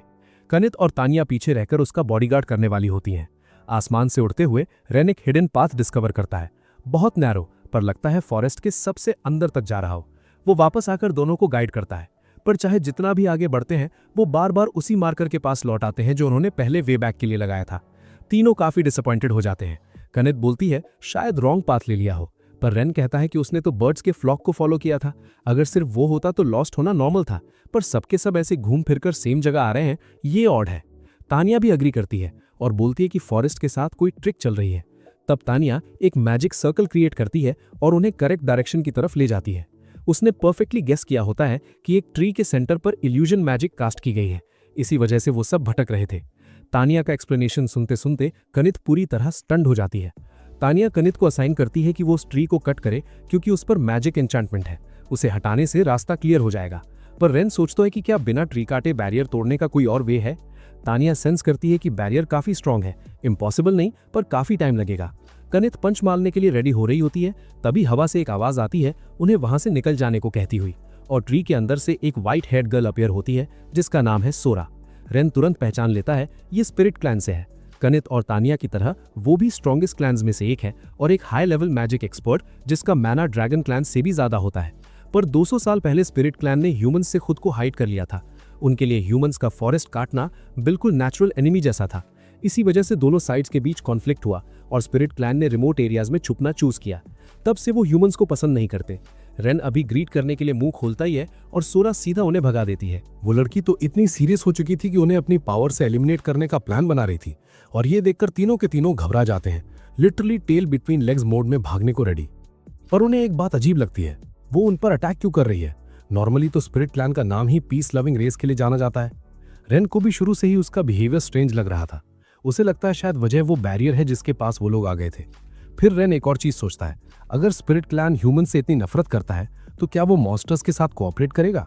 ये थॉट उसके दिमाग में घूम ही रहा होता है, तब तक टैनिया डिसाइड कर लेती है कि आगे बढ़ना ही होगा। वो बोलेगी कि वो उस छोटी लड़की की मैजिक सप्रेस करेगी। इस बीच कनट ट्री काट देगी, और जब तक टैनिया उस लड़की को एक्चुअली डिफीट न करे तब तक सब रेन की विश के अकॉर्डिंग ही होगा। लेकिन यहीं पर रेन फिर से वही सॉफ्ट हार्टेड मोड में आ जाता है। वो अभी भी उस लड़की से बात करना चाहता है। ये देखकर कनत और टैनिया दोनों स्पीचलेस हो जाती हैं, मतलब level of naivety of the charts. पर फिर भी उन्हें रेन की काइंडनेस के साथ चलना पड़ता है। वो पहले वाली लड़की जब उन्हें दोबारा आते हुए देखती है तो और ज्यादा गुस्सा हो जाती है और सीधा उन्हें चेस करने लगती है। रेन की बातों को इग्नोर करते हुए वो तुरंत एलिमिनेशन टाइप मैजिक एक्टिवेट कर देती है। कनत और टैनिया डेंजर सेंस करके आगे बढ़ने ही वाली होती हैं, पर रेन उन्हें रोक देता है। रेन को लगता है कि वो इन अटैक्स को झेल सकता है और वो पीछे नहीं हटने वाला, क्योंकि वो एक बीस्ट टेमर है। अगर वो सीरियसली फेस करे तो इमोशंस क्लियरली कन्वे हो सकते हैं। इसलिए रेन उन अटैक्स के लिए उस लड़की को ब्लेम नहीं करता, और ये देखकर वो खुद सरप्राइज हो जाती है। सोरा को समझ ही नहीं आता कि ये बंदा क्या कर रहा है, और वो पूछ लेती है कि क्या वो सच में ह्यूमन है भी या नहीं, क्योंकि उसे डर था कि ये भी उन लोगों जैसा निकलेगा जिन्होंने उसका घर बर्बाद किया था। रेन ये गारंटी तो नहीं दे सकता कि वो परफेक्ट है, पर वो दिल से चाहता है कि सोरा उन पर ट्रस्ट करे, कि वो उन्हें नुकसान नहीं पहुंचाएगा। सोरा काम रहती है, उसकी बातों में नहीं आती और फिर से एक एरो चला देती है। इस बार कनत और टैनिया टाइम पर रोक लेती हैं। दोनों रेन के बिहाफ पर एक्सप्लेन करने लगती हैं कि वो बुरा इंसान नहीं है। उन्हें आपस में आर्ग्यू करता देखकर सोरा को लगता है कि ह्यूमंस ही नहीं, ड्रैगन क्लैन और स्पिरिट कैट क्लैन भी इक्वली स्ट्रेंज है, क्योंकि उसने पहले कभी ऐसे लोग देखे ही नहीं थे। फाइनली सोरा बैठकर बात करने के लिए अग्री कर जाती है। रेन जब बताता है कि वो शील्ड ऑफ ट्रूथ ढूंढने आए थे हीरो टीम के लिए और बैरियर में फंस गए, तो सोरा रिवील करती है कि यह बैरियर उसने खुद बनाया है और वो उन्हें तोड़ने नहीं देगी, क्योंकि ये बैरियर स्पिरिट क्लैन के विलेज जाने वाला रास्ता सील करता है और वो अपने क्लैन को डेंजर में नहीं डाल सकती। पर टैनिया पॉइंट आउट करती है, तो फिर तुम मॉन्स्टर्स को कवर कर रही हो। सोरा कामली रिप्लाई करती है कि इस फॉरेस्ट के अंदर शील्ड ऑफ ट्रुथ है ही नहीं, सबसे डीप एरिया में सिर्फ स्पिरिट लैंड के विलेज का रास्ता है। शील्ड ऑफ ट्रुथ तो स्पिरिट लैंड के पास सेफ रखा हुआ है। अब सबको समझ आ जाता है हीरो टीम को मिसलीड किया गया था। सोरा ये भी बोलती है कि अगर डीमन लॉर्ड को हराना है तो वो शील्ड लैंड कर देगी। फिर वो कुछ मोमेंट्स के लिए गायब हो जाती है और जब वापस आती है तो हाथ में एक बड़ा सा शील्ड होता है, बिल्कुल एक्सप्रेशनलेस फेस के साथ। रेन ऑनेस्टली शॉक्ड रह जाता है। चाहे वो ह्यूमन से नफरत करती हो, पर मॉन्स्टर्स को वो और भी ज्यादा हेट करती है। यहाँ पर तीनों को बिना किसी फाइट के शील्ड मिल जाता है और वो कुछ रिटर्न में देना चाहते हैं, पर सोरा मना कर देती है। वो बताती है कि शील्ड ऑफ ट्रुथ पहले से ही स्पिरिट क्लैन और पुराने हीरोज के बीच एग्री हुआ था और वो बस उसी प्रॉमिस को फॉलो कर रही है। शील्ड लेने के बाद तीनों सोरा को थैंक्स बोलते हैं और सिटी की तरफ निकल पड़ते हैं। उनकी सिल्हूएट्स दूर जाते हुए लगता है जैसे सोरा कुछ कहना चाहती हो। रेन नोटिस कर लेता है और वापस मुड़कर पूछता है। सोरा हेजिटेट करती है। क्लियरली वर्ड्स निकालना मुश्किल हो रहा था, क्योंकि अगर वो ज्यादा बोलेंगी तो रेन का ग्रुप उसकी हेल्प करेगा और फिर वो उनके पर्सनल मैटर में इन्वॉल्व हो जाएंगे। इसलिए वो पहले मना कर देती है, पर रेन बीच में ही बोल पड़ता है चाहे कितना भी डेंजरस हो, उन्हें कोई प्रॉब्लम नहीं है। टैनी और कनत भी इमीडिएटली बोल देती हैं कि वो फुल सपोर्ट देंगे। अब जब सोरा को फील होता है कि ये लोग ट्रस्टवर्दी हैं, तो वो फाइनली सच बता देती है। उसकी एक ट्विन सिस्टर है जिसका नाम रेना है। दोनों का नेचर बिल्कुल ऑपोजिट था, पर बॉन्ड काफी स्ट्रांग। ये दोनों बैरियर के गार्डियंस थे जो स्पिरिट क्लैन के विलेज तक जाता था। जॉब थोड़ा बोरिंग था, पर जब सिस्टर्स साथ होती थी सोरा काफी हैप्पी रहती थी। पर एक दिन जब सोरा का ग्रुप बैरियर के बाहर थोड़ा काम से गया, वहीं उनका इनकाउंटर एक मॉन्स्टर से हो गया जो खुद को डीमन लॉर्ड कहता था। भागने की कोशिश की पर पकड़े गए। फाइट करनी पड़ी, पर ना सिर्फ वो जीत नहीं पाए बल्कि रेना उस मॉन्स्टर के हाथ लग गई। उसका नाम था डार्क नाइट। डार्क नाइट एक सी रैंक मॉन्स्टर था। नॉर्मली स्ट्रॉन्गेस्ट क्लैन के लिए ऐसा एनिमी इम्पॉसिबल नहीं था, पर इस बंदे की एबिलिटी सुपर अनोइंग थी। वो मैजिक अटैक्स को नलिफाई कर देता था, मतलब सिर्फ फिजिकल डैमेज काम करता, और spirit clan pure magic based species है, इसलिए दोनों के बीच में कंपैटिबिलिटी बिल्कुल जीरो थी। सोरा के अकॉर्डिंग डार्क नाइट का मेन गोल ही यही था, स्ट्रॉन्गेस्ट क्लैंस को एक एक करके खत्म करना। उसने सोरा को ऑर्डर दिया था कि अगर वो रेना को जिंदा देखना चाहती है तो फॉरेस्ट बैरियर हटा दे, पर वो इस डिमांड को मान ही नहीं सकती थी, क्योंकि उसे पूरे स्पिरिट क्लैन की सेफ्टी डेंजर में आ जाती। अकेली सोरा कुछ नहीं कर पाई, इसलिए वो विलेज चीफ के पास मदद मांगने गई, लेकिन चीफ ने कोल्ड वॉइस में कह दिया कि रेना को भूल जाओ, बैरियर के बाहर जाना दोनों बहनों की केयरलेसनेस थी। ये बात सुनकर तानिया को भी लगा कि विलेज चीफ काफी हार्टलेस है। अब सोरा के सामने इम्पॉसिबल चॉइस थी, एक तरफ अपनी बहन की लाइफ और दूसरी तरफ पूरा विलेज। ये सब सोच सोचकर वो टोटली ब्रोकन हो चुकी थी। जब रेन ने उस छोटी लड़की को इतना उदास देखा तो उसने बिना हेजिटेशन बोला कि वो रेना को रेस्क्यू करने में हेल्प करेगा। ये सुनकर सोरा इतनी ग्रेटफुल हो जाती है कि सीधा उसके सीने से लगकर रोने लगती है। डार्क नाइट ने सनसेट से पहले बैरियर हटाने का अल्टीमेटम दिया था, अगर नहीं हटाया तो रेना सेफ नहीं रहेगी। इसलिए रेन का ग्रुप बिना टाइम वेस्ट किए उसकी तरफ निकल पड़ता है। सोरा भी साथ जाना चाहती थी, पर रेन उससे जेंटली मना करता है। अगर वो दिखी तो डार्क नाइट समझ जाएगा कि उसने बिट्रेल किया है और शायद रेना को हार्म कर दे। उस रात उन्होंने अपनी आंखों से डार्क नाइट को देखा और उसके साथ साथ रेना ऊपर बंधी हुई थी। तीनों ने चांस देखते ही चार्ज कर दिया। पहले मैजिक से उसका अटेंशन डाइवर्ट किया, फिर कनीत सीधा दौड़कर उसके सर पर फिजिकल ब्लो मारती है और तुरंत बाद रेन उसके स्टमक पर फुल फोर्स पंच देता है। पर इतना सब होने के बाद भी वो मॉन्स्टर गिरा नहीं। डार्क नाइट ने रेन को हीरो समझ लिया और उसे पता चल गया कि सोरा ने इनसे हेल्प मांगी थी। ये बात उसे और गुस्सा दिला देती है। उसे लगा उसे बिट्रे किया गया है। वो तुरंत रेना को एलिमिनेट करने चाहता है, लेकिन जस्ट इन टाइम तानिया अपनी ड्रैगन विंग से अटैक ब्लॉक कर लेती है। वो रेना को फ्री करती है और उसे लेकर पीछे हट जाती है, बाकी दोनों पर फाइट छोड़कर। अब डार्क नाइट रेज मोड में आ जाता है। उसकी हर मूव डिस्ट्रक्टिव होती जा रही थी। रेन को तब समझ आता है ये बंदा स्पिरिट क्लैन के विलेज तक अकेला घुस पाया क्योंकि उसके पास डीमन लॉर्ड से मिला हुआ मॉन्स्टर पावर है। रेन को इंस्टेंटली फील होता है ये गुड साइन नहीं है। अगर ये फाइट लंबी चली तो पूरा फॉरेस्ट डिस्ट्रॉय हो जाएगा। इसलिए वो कनीत को ऑर्डर देता है, उसकी मूवमेंट रोको और फुल पावर से पंच मारो। कनीत थोड़ा हेजिटेट करती है। उसे लगता है उसका पंच शायद काफी ना हो, पर फिर भी वो रेन की बात मानता है। इसी वक्त रेन खुद टेम्पररी कॉन्ट्रैक्ट बनाने लगता है ताकि काउंट बीस को दोबारा बुला सके। उसे पता था कि वो बीस डार्क नाइट को पैरालाइज नहीं कर पाएंगे, पर थोड़ा डिस्ट्रैक्ट कर देना भी इनफ था ताकि कनीत फिनिशिंग हिट मार सके। रेन कनीत पर स्ट्रेंथनिंग मैजिक कास्ट करता है और उसकी पावर और भी एम्पलीफाई हो जाती है। बिल्कुल जैसे रेन ने प्रेडिक्ट किया था, वो एक पंच डार्क नाइट को सीधा वैनिश कर देता है। कनीत खुद भी सरप्राइज हो जाती है इतनी इंसेन स्ट्रेंथ फील करके। रेन एक्सप्लेन करता है कि ये बीस्ट टेमर्स का स्पेशल स्किल होता है जो थोड़ी देर के लिए किसी की नेचुरल पावर बूस्ट कर देता है। पहले उसके पास इतनी माना नहीं थी, पर अब तानिया से मिला ड्रैगन पावर यूज कर पाया। इसी वक्त तानिया भी वापस आती है, रेना को सेफली गोद में उठाए हुए। वो भी शॉक थी क्योंकि स्ट्रेंथनिंग मैजिक एक लॉस्ट टाइप टेक्निक मानी जाती है और रेन ने वो कैजुअली यूज कर ली। रेन बस ऑकवर्ड सा सर स्क्रैच करके बोलता है, पता नहीं, नेचुरल सा आ गया। सब रिलीफ और हैप्पीनेस में आ जाते हैं। लड़ाई की आवाज से रेना जाग जाती है और फाइनली दोनों बहनें सोरा और रेना रीयूनाइट हो जाती हैं। सोरा टीयरफुल वॉइस में थैंक्स बोलती है।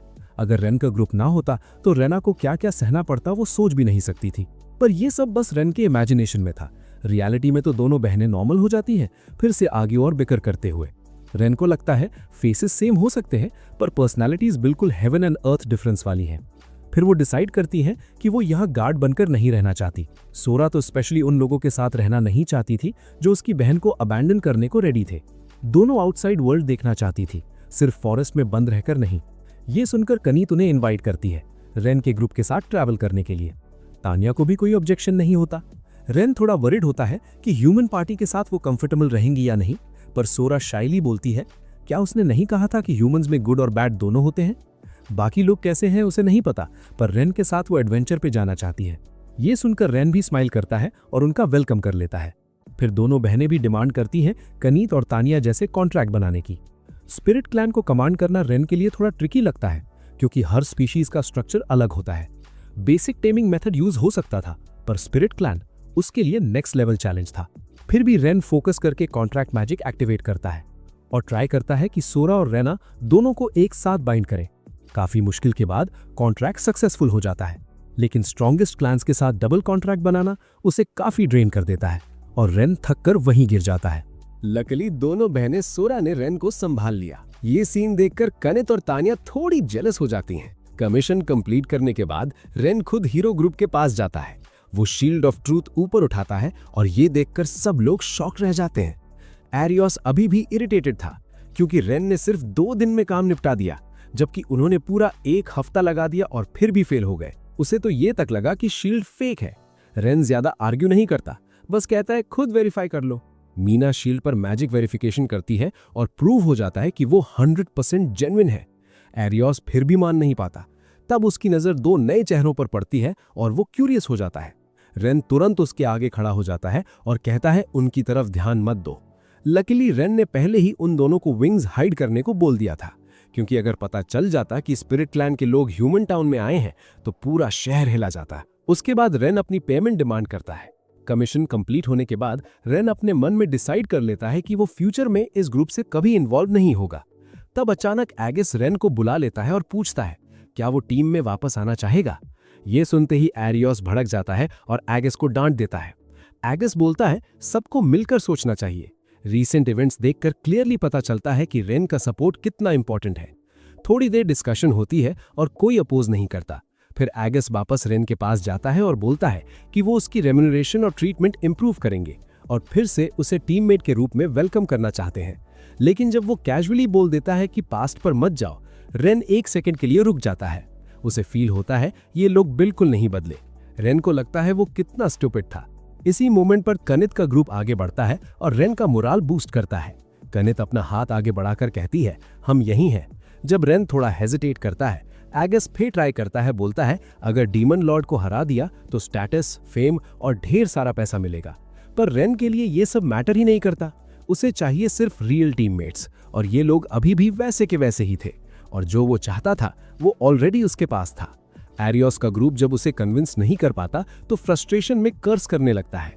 सिर्फ एरियोस चुपचाप खड़ा रहता है और अपनी रेन के साथ हुई फाइट को याद करता है। वो पेन सिर्फ दर्द नहीं था, बल्कि एक ह्यूमिलिएशन था जो उसके दिमाग से जा ही नहीं रहा था। उसे यकीन नहीं हो रहा था कि एक हीरो होते हुए भी वो रेन से हार गया। एरियोस मन ही मन डिसाइड करता है एक दिन वो रेन को खुद अपने हाथों से हराएगा। इधर सब लोग क्यूरियस हो जाते हैं कि सिर्फ हीरोज ही डीमन लॉर्ड को क्यों हरा सकते हैं। रेन एक्सप्लेन करता है कि लेजेंड के अकॉर्डिंग डीमन लॉर्ड ने कभी ह्यूमंस पर रूल किया था, इतनी पावर के साथ कि कोई रेजिस्ट नहीं कर पाता था। फर्स्ट जनरेशन हीरो ने गॉड्स के साथ कॉन्ट्रैक्ट बनाया, उनका ब्लड अपने बॉडी में लिया और डीमन लॉर्ड को डिफीट करके ह्यूमंस को फ्री कर दिया। इसी से एक पीसफुल वर्ल्ड बना। सबको लगता है कि फर्स्ट जनरेशन हीरो और आज के हीरोज में जमीन आसमान का फर्क है। इसी वजह से सिर्फ वो लोग जिनके अंदर गॉड्स का ब्लड होता है अनलिमिटेड ग्रोथ कर सकते हैं और इतनी पावर अक्यूमुलेट कर सकते हैं कि डीमन लॉर्ड को हरा सके। पर कनित को लगता है कि एरियोस जैसे वीक लोग तो बिल्कुल वैसे नहीं दिखते। और सोरा भी कहती है अगर लॉजिक यही है तो रेन भी हीरो जैसा लगता है। 3 स्ट्रॉन्गेस्ट क्लैंस के साथ कॉन्ट्रैक्ट और तीनों की एबिलिटीज अब्सॉर्ब करना, ये तो नॉर्मल ह्यूमन लिमिट्स तोड़ने जैसा है, ऑलमोस्ट हीरो बनने जैसा है ना। कनित भी फील करती है अगर रेन और स्ट्रॉन्गेस्ट क्लैंस के साथ कॉन्ट्रैक्ट करता गया और पावर बढ़ती गई तो शायद एक दिन वो डीमन लॉर्ड को भी हरा सके। ये सब सुनकर रेन थोड़ा कंफ्यूज हो जाता है। सच तो ये था जब वो हीरो टीम में था तब यही उसका गोल हुआ करता था, पर जब उसे निकाल दिया गया तो वो ड्रीम कहीं खो गया। अब वो अपनी टीम के साथ खुश था, पर दिल के किसी कोने में अगर चांस मिला तो वो फाइट करना भी चाहेगा। पर डीमन लॉर्ड को हराना नॉर्मल कमीशन से बिल्कुल अलग बात थी, क्योंकि ये काउंटलेस ह्यूमन लाइफ से जुड़ा हुआ था। इसलिए वो अभी रेडी फील नहीं करता। उसे लगता है उसके पास अभी इतना राइट नहीं है कि वो ऐसा डिसीजन ले, क्योंकि आज जो वो बना है वो सबकी सपोर्ट की वजह से बना है। फिर भी वो डिसाइड करता है पहले सोचने के लिए थोड़ा टाइम लेगा और बाद में जवाब देगा। रेन को लगता है शायद यही वो मोमेंट है जब उसे अपना खुद का पाथ चूज करना होगा, और वो मोमेंट धीरे धीरे पास आ रहा है। सुबह सुबह रेन तब उठता है जब कोई कपड़ा सीधा उसके मुंह पर आकर गिरता है। आज रेन का पूरा ग्रुप साथ बैठकर ब्रेकफास्ट कर रहा होता है। सब बात कर रहे होते हैं कि सोरा और रेना के साथ कॉन्ट्रैक्ट बनने के बाद रेन की स्ट्रेंथ कितनी इंसेन लेवल तक बढ़ चुकी है। एरियोस की कमीशन से मिली पेमेंट की वजह से रेन ने सबको एक अच्छा मील ट्रीट दिया। उसके बाद उसने डिसाइड किया कि टाउन में नए इक्विपमेंट भी खरीदने चाहिए। रास्ते में दोनों बहनें सोरा रेन के आर्म्स को टाइट पकड़कर चल रही थी, क्योंकि उन्हें डर था कि कहीं उनकी स्पिरिट क्लैन आइडेंटिटी रिवील ना हो जाए। अलर्ट और कॉशियस रहते हुए अचानक टानिया के अंडरलिंग्स उनके पास आ जाते हैं। ये वही 2 लड़के थे जिन्हें टानिया ने स्टेन ब्रिज पर पीटा था और जिनकी नाक तोड़ दी थी। उनकी चमचागिरी सुनकर बिग सिस्टर टानिया का चेस्ट थोड़ा और फूल जाता है। उधर कानेट रोड साइड एक फ्रूट सेलर से बात कर रही होती है, और क्योंकि पहले उसने उसकी हेल्प की थी, सेलर उसे एक एप्पल फ्री में दे देती है। कानेट और टानिया को ह्यूमंस के साथ इतनी इजीली मिक्स होते देखकर सोरा और रूना काफी सरप्राइज्ड हो जाती है। तभी अचानक कुछ ह्यूमन बच्चे उनके सामने आ जाते हैं और दोनों थोड़ा स्टार्टल हो जाती हैं। एक छोटा सा किड रेन को छेड़ते हुए बोलता है, तुम और वाइफ्स घर ले आए क्या? ये सुनते ही दोनों बहनें शर्मा जाती हैं। बच्चों का उन्हें क्यूट कहना सोरा को और भी ऑकवर्ड फील करा देता है, पर उल्टा रूना जोर जोर से हंस पड़ती है और थोड़ा सा धमकाने का भी सोच लेती है। ऑलमोस्ट अपनी आइडेंटिटी रिवील करने ही वाली थी। लकीली रेन और सोरा टाइम पर उसे रोक लेते हैं। सोरा रूना को वार्न करती है कि अगर उसने मैजिक यूज किया तो स्पिरिट क्लैन के विंग्स निकल आएंगे, और अगर ह्यूमंस ने देख लिया तो बड़ी ट्रबल हो जाएगी। आखिरकार वो लोग टाउन के नंबर 1 वेपन शॉप पर पहुंच जाते हैं। इस शॉप का ओनर एक बैड टेम्पर्ड ड्वार्फ होता है। कानेट इस स्ट्रिक्ट से दिखने वाले हुनर से थोड़ी डर जाती है, पर टानिया को तो बस लगता है कि ड्वार्फ्स थोड़े वियर्ड होते हैं। ये सुनकर ओनर उसे साइड आई देता है, जिससे कानेट और भी घबरा जाती है। इधर रूना एक विप वेपन देखकर क्यूरियस हो जाती है। उसका लॉजिक होता है, बीस्ट टेमर्स को तो यही यूज करना चाहिए ना, जो ओबे ना करे उसे विप करो और क्या। रूना के डार्क थॉट्स देखकर सोरा फ्रीज हो जाती है। उधर रेन एक शार्प नाइफ चूज करता है जो उसके हाथ में परफेक्टली फिट हो जाता है। उसे पकड़कर उससे एक स्ट्रेंज सा फील आता है। दिखता सिंपल है पर कुछ अलग सा लगता है। तभी एक टॉल और मस्कुलर बंदा अंदर आता है। शॉप ओनर के सामने ढेर सारे कॉइन्स फेंक देता है और बोलता है कि उसे सबसे लग्जूरियस सोर्ड चाहिए। ओनर तुरंत जाकर उसके लिए सबसे छोटी लॉन्ग सोर्ड उठा लाता है। इसी वक्त रेन शॉप ओनर से पूछता है। उसे डाउट होता है क्योंकि सोर्ड देखकर उसे बिल्कुल नहीं लगता कि यह बेस्ट क्वालिटी है। अचानक पूरी शॉप साइलेंट हो जाती है। फिर ड्वार्फ ओनर मुस्कुराता है और रेन की तारीफ करता है कि उसकी नजर काफी शार्प है, बिल्कुल पहले वाले नाइफ की तरह।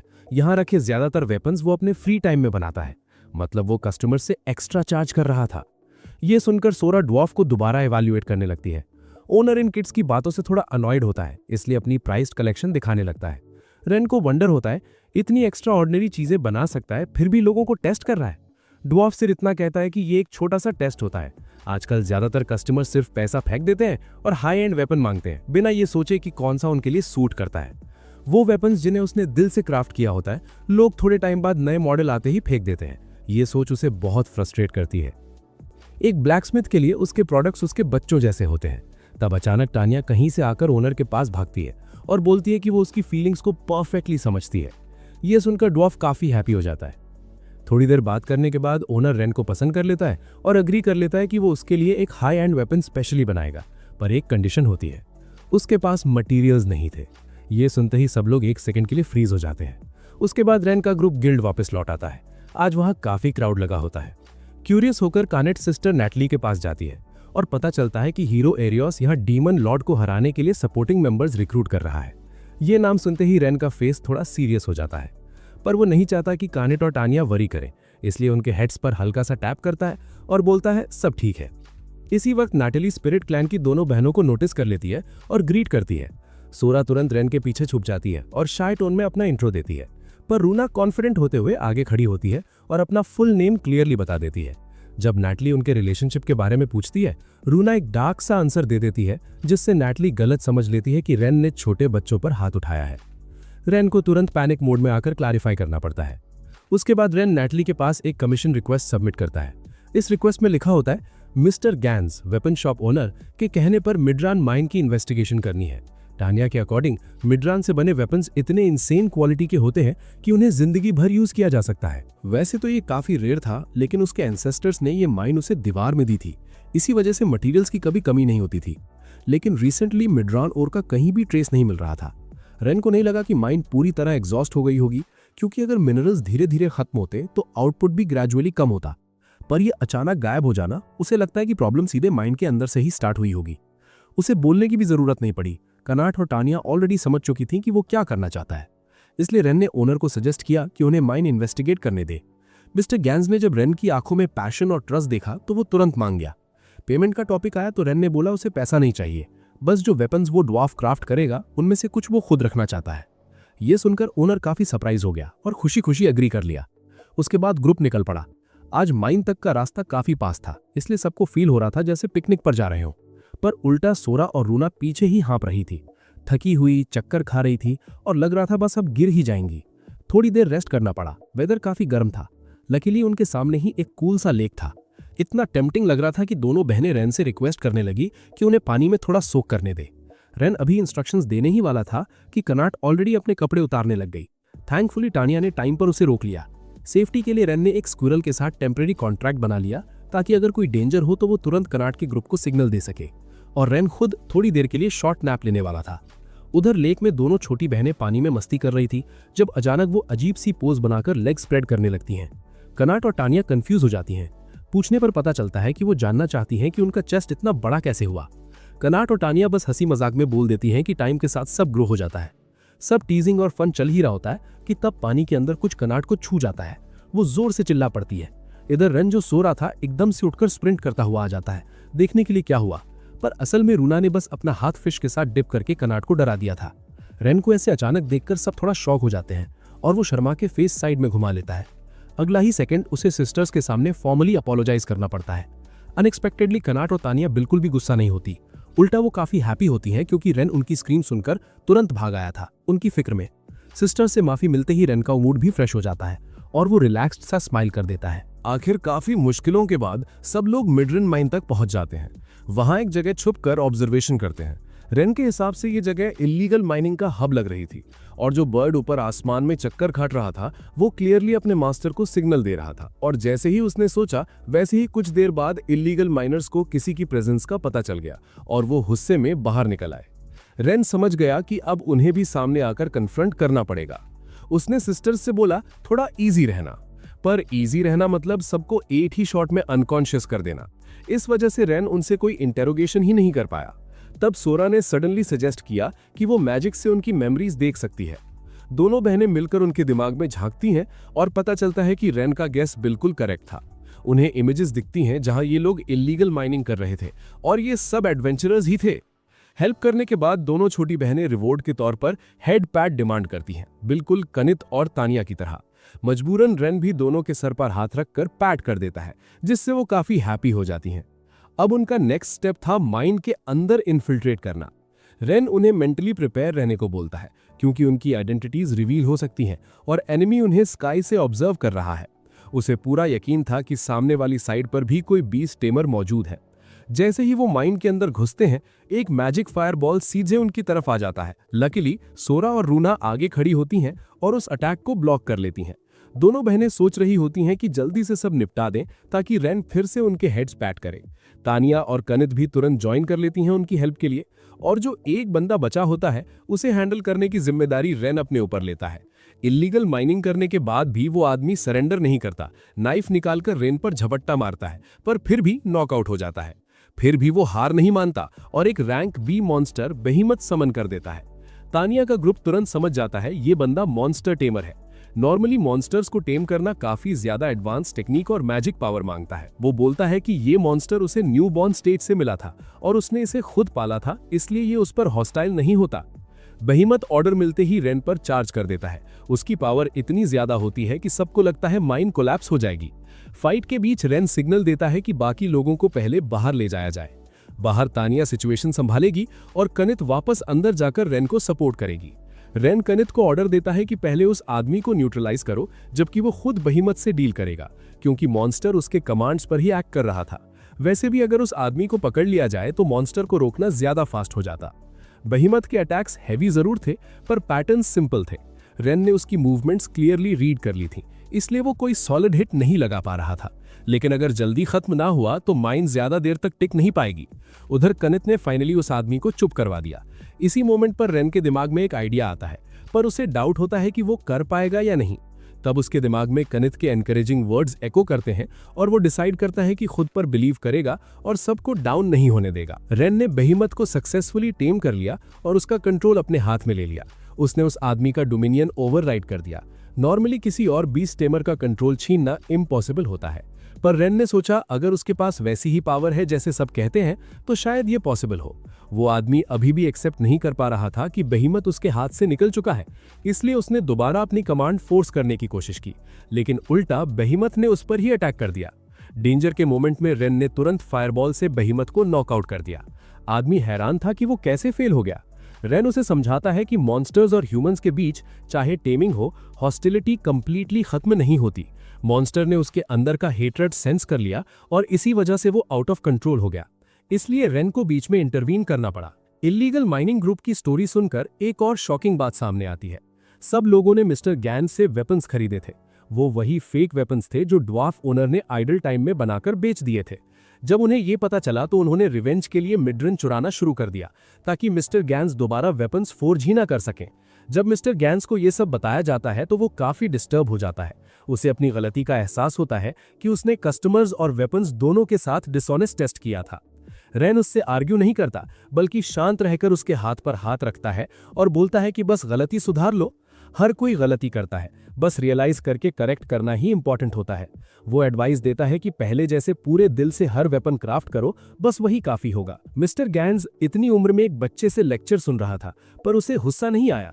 उल्टा उसने डिसाइड किया कि वो पॉजिटिव चेंज लाएगा और शुरुआत के लिए सबसे पहला स्पेशल वेपन वो रेन के लिए ही क्राफ्ट करेगा। ये सुनते ही रेन ने धीरे से ओनर के कान में विस्पर किया कि वो वेपन अपने ओन आइडिया के हिसाब से क्राफ्ट करवाना चाहता है। दोनों बिल्कुल सीक्रेटली बात कर रहे थे, जिससे कनित का ग्रुप काफी क्यूरियस हो गया कि आखिर क्या प्लानिंग चल रही है। उधर एरियोस का ग्रुप नए सपोर्टिंग मेंबर्स रिक्रूट करने में लगा हुआ था, पर उन्हें कोई भी सेटिस्फैक्ट्री नहीं मिल रहा था। एक बीस्ट टेमर अप्लाई करने आया भी, लेकिन जब पता चला कि वो सिर्फ एक ही एनिमल कमांड कर सकता है और फाइट भी नहीं कर पाता, तो एरियोस ने सीधा रिजेक्ट कर दिया। वो बंदा और भी कंफ्यूज हो गया जब एरियोस ने उससे पूछ लिया कि क्या वो स्ट्रॉन्गेस्ट क्लैन को भी कमांड कर सकता है, क्योंकि किसी नॉर्मल ह्यूमन बीस्ट टेमर के लिए स्ट्रॉन्गेस्ट क्लैन को कमांड करना लिटरली इम्पॉसिबल था। जब एरियोस ने लास्ट एप्लीकेंट को भी हटा दिया तो उसके फेस पर बोर्डम और थकान दोनों क्लियरली दिख रही थी। मीना को लगा कि सिर्फ पहले वाला ही नहीं, बल्कि बाकी जो कैंडिडेट्स आए थे उनमें से काफी लोग सपोर्ट रोल के लिए क्वालिफाइड थे, पर एरियोस किसी से भी सेटिस्फाइड नहीं हो रहा था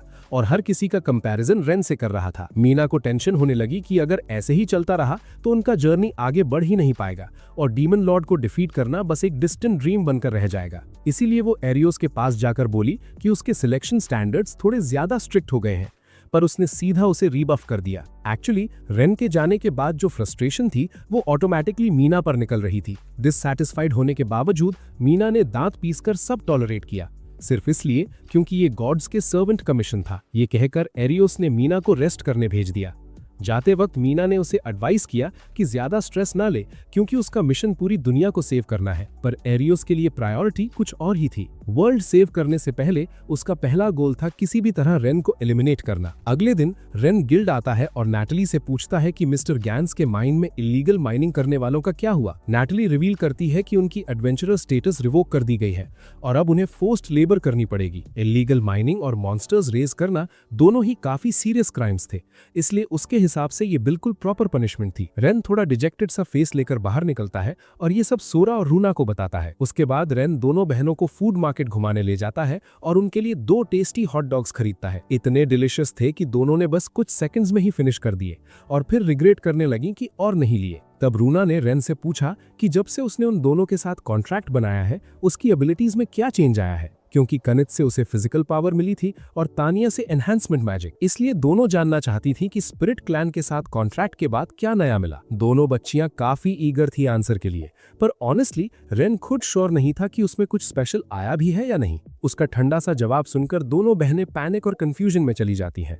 उन्हें पूरा यकीन था कि रेन को उनके क्लैन की अल्टीमेट मैजिक मिली होगी, अल्टीमेट मैजिक जो हाई क्लास और सुपर क्लास से भी ऊपर होती है और सिर्फ स्पिरिट क्लैन का सीक्रेट टेक्निक है। खुद सोरा का ग्रुप भी उस लेवल तक नहीं पहुंच पाया था, इसलिए वो होप कर रही थी कि रेन को वो पावर मिल जाए, पर जितना वो एक्सप्लेन करती जा रही थी उतना ही रेन को कम समझ आ रहा था। दोनों बहनें डिसअपॉइंट हो जाती हैं क्योंकि कॉन्ट्रैक्ट के बाद भी उनमें कोई ड्रामेटिक चेंज नहीं दिखा, जैसे कनित और तानिया के केस में हुआ था। वो खुद को फेल्ड फेमिलियर्स कहने लगती हैं। रेन बिल्कुल कंफ्यूज हो जाता है, समझ नहीं आता क्या बोले, इसलिए बस उनके सर पर हाथ रखकर पैट करता है और बोलता है कि ऐसा मत सोचो और खुद को ब्लेम मत करो। दोनों सोचती हैं कि रेन उन पर इतना ट्रस्ट क्यों करता है, क्योंकि वो तो ऐसे लोग थे जिन्हें विलेज ने छोड़ दिया था और जिन्होंने काफी बुरी चीजें फेस की थी। उन्हें रेन अलग लगता था क्योंकि उसके पास ऑलरेडी स्ट्रॉन्ग कंपेनियंस होने के बावजूद फिर भी वो उन दोनों को जरूरी मानता था। तब रेन बैठकर उन्हें एक्सप्लेन करता है। वो अपना सैड पास्ट बताता है, कैसे वो हमेशा इनसिक्योर रहता था, यूजफुल बनने की कोशिश करता था,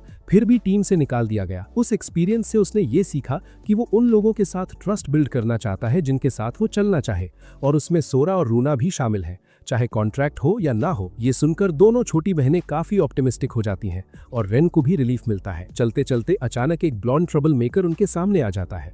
उसकी बातें सुनकर दोनों बहनें डर जाती हैं। पहले तो लगा कुछ सीरियस होगा, पर असल में वो बस एक प्ले बॉय निकला जो उन्हें अपनी वुमेन बनाना चाहता था। ये सुनते ही दोनों ने उसे पूरे कंटेम्प्ट के साथ नीचे से ऊपर तक देखा। वो ब्लॉन्ड बस रोड पर घूम रहा था और जैसे ही उसकी नजर 2 सुंदर लड़कियों पर पड़ी वो तुरंत लाइन मारने लग गया। सोरा का फेस फियर से पेल हो जाता है क्योंकि पहली बार मिलकर कोई आदमी ऐसे बोल रहा था, और रूना साइड में खड़े होकर उसे सीधा इडियट कह देती है। पर जितना वो उसे इंसल्ट करती जा रही थी उतना ही उसे मजा आ रहा था। इस आदमी का नाम था एगा फ्रॉगवेयर, होराइजन सिटी के रूलर का बेटा। वो बार बार इनवाइट करता रहा पर सोरा मना करती रही। फाइनली उसने फोर्स यूज करने का सोचा। उसे लगा ज्यादा अंडरलिंग्स ले आएगा तो जीत जाएगा, पर अनएक्सपेक्टेडली रेन ने सबको कुछ ही बीट्स में नॉकआउट कर दिया। फिर भी एगा गिव अप नहीं करता और किसी भी कीमत पर दोनों बहनों को पाना चाहता है। इसीलिए उसने टाउन्स पीपल को थ्रेटन करना शुरू कर दिया, उन्हें पनिशमेंट देने की बात करके, ताकि रेन मजबूर हो जाए और सिस्टर्स उसे दे दे। इसी के साथ ये पार्ट यहीं एंड होता है, लेकिन नेक्स्ट पार्ट भी ऑलरेडी फुल रेडी है। तो चैनल को सब्सक्राइब कर लो ताकि नेक्स्ट पार्ट मिस ना हो। मिलते हैं नेक्स्ट एपिसोड में।